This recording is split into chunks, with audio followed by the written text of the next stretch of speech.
sa wakas, na ito na yung sa inaugural season natin, nag-start na, opening na ngayon.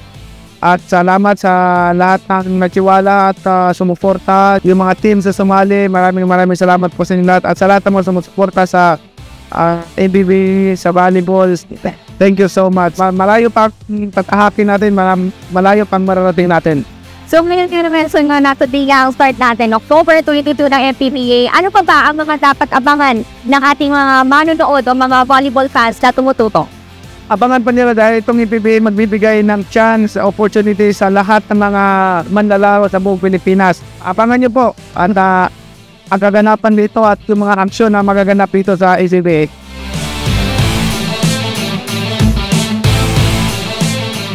And how does it feel knowing na after months of planning, ito na, nag-start na nga ang ating inaugural meeting?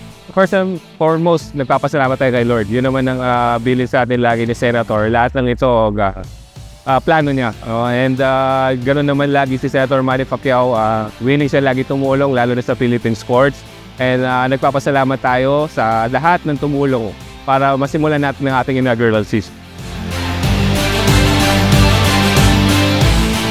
And right now, kasama pa natin si Attorney Glenn Gacal. So, Attorney, congratulations na muna, diba, sa nangyari sa atin for today. But I gotta ask, how does it feel knowing that the first season, of course, of MPBA is finally up and running?